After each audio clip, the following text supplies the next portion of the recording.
Hello, my name is Jeremy Ross. I'm the soybean agronomist for the University of Arkansas Division of Ag, and today I'll be discussing some of the research I've got going on in the state this year. This year's probably been a challenging year.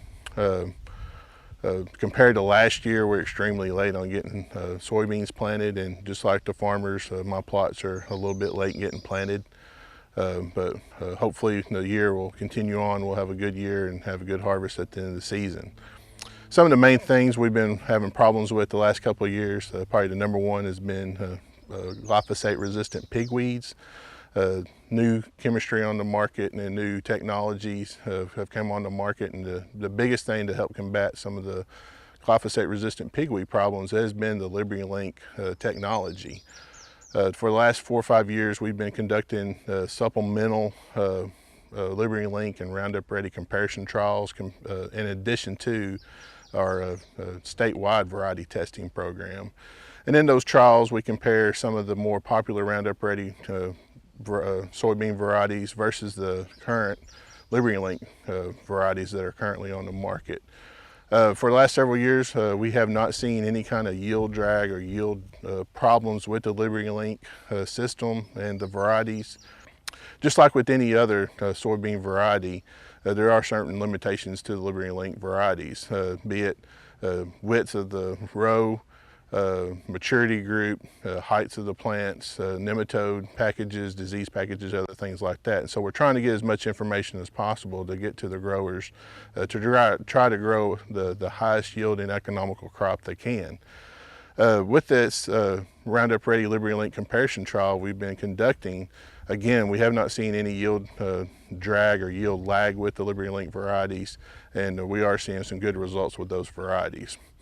In addition to that, this year we also started a new study in collaboration with Dr. Bob Scott, looking at row widths, seeding rates versus two different plant architectural types, a plant that is more erect and then a plant that is more bushy. We have this test at the Newport location. We have had it planted for about for about 3 weeks now. We have good stands, and we are starting to see some differences in weed competition versus the row widths that we are having that test. Some of the other research that I've been conducting this year is maximizing soybean yields. We've been looking at this research for the last 4 or 5 years, trying to find combinations of different products and different inputs that will maximize soybean yield. From the results that we've gotten from this test the last several years, the two main impacts on maximizing yield have been narrow rows or row widths less than 30 inches in width, and then also the use of fungicide application around the R3 to R5 timings. And both of those products, or both of those inputs, have actually given us the greatest yield compared to the other inputs, which include additional soil fertility, foliar fertility, fungicide, insecticide applications, and other inputs that we've been looking at.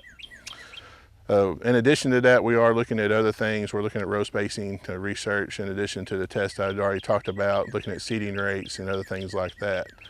One of the other big impacts in the state that we've had the last couple of years has been the introduction to edamame. Edamame is the edible soybeans that is harvested when the beans are still green in the pod.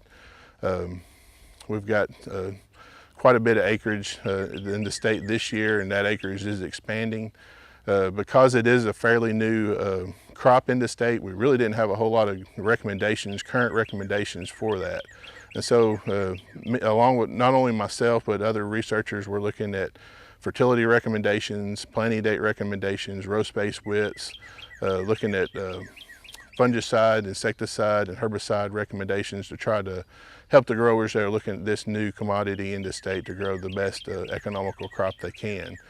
The disadvantage of the edamame is that we do not have as many herbicides to help combat some of these hard to control weeds, and so we are trying to look at some of the older products to try to help us control some of those weed problems.